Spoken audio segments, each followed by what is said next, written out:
Alright guys, we're going to go over how to spray paint today in woodshop class. So the first thing you'll need to do is come back here where the spray paint station is at. This is the spray paint station right here. Okay, you're going to you want a paper towel to put your project on. Don't just set it right in here because this stuff will get on your project and make it all dirty and gross. So you want to make sure you put it on a paper towel first. Then you're going to turn on the switch right here to turn on the exhaust fan.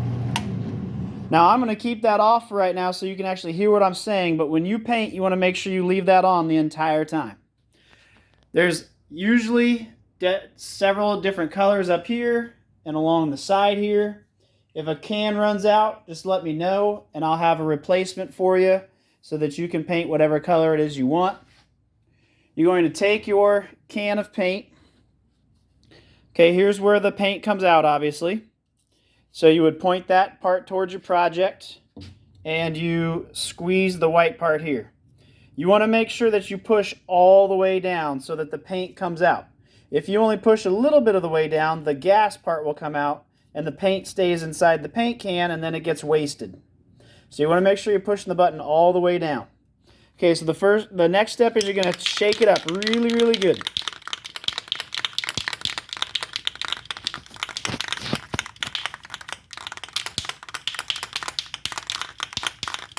I know the camera's shaking while I'm shaking the paint can, but I didn't have anyone to help film, so you just have to deal with it. All right, next, we're going to point that end of the can towards our project, and we want to do short bursts of paint across our project like this.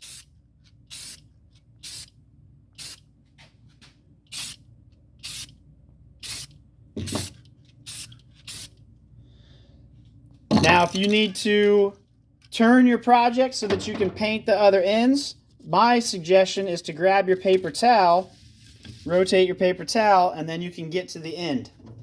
Now, you don't want to just hold it there and paint like this, because then look, you got runs all over the wood, and it just makes it look junky and makes a big mess. Okay, so we'll rotate it again, and I'll show you again. We're just going to go side to side.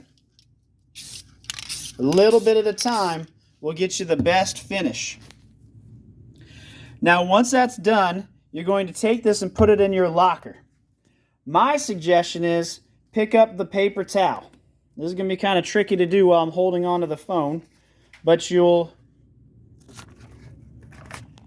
use two hands, obviously. Pick up your paper towel, take it to your locker, and when you go to your locker, slide it off the paper towel. Maybe use your fingers on the corners or the edges if you need to. Have a buddy help. I only got one hand, so it's kind of tricky. Slide that into your locker like so, and throw your paper towel away.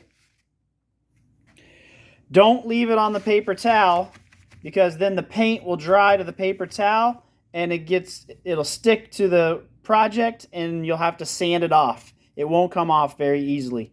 If it sticks to the locker, we can just scrape it real easy and pry the wood off and it won't look too bad.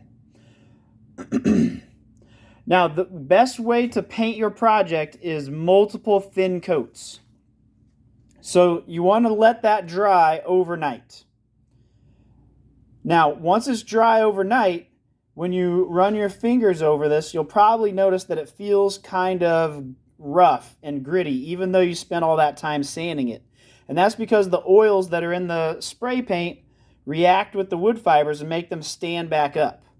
So in order to fix that problem, what you would do, now obviously you're not going to do it while this is wet. This is only the day after you've painted. Don't do this the same day you paint. But you'll come over here into the wood shop. This drawer right here, steel wool, is what you want. You take this out. Looks like I'll have to put some more in there. And you're going to rub this on the wood like it's sandpaper and buff it. It won't take the paint off. Might make it slightly faded, but it will take away that gritty, sandy feel that your wood is going to have. And it'll feel nice and smooth again. And then you just take it back in the back area and repaint it a second coat, and you'll be all ready to go. Now, if you want to add some extra color to it, to your project, it's best to let the base coat dry first overnight before you add in the second color. If you add in the second color the same day, they're going to mix together and they make usually a kind of a gross looking brown. So let the base coat dry overnight, and then you can go back over it with your whatever kind of designs you want to add to it.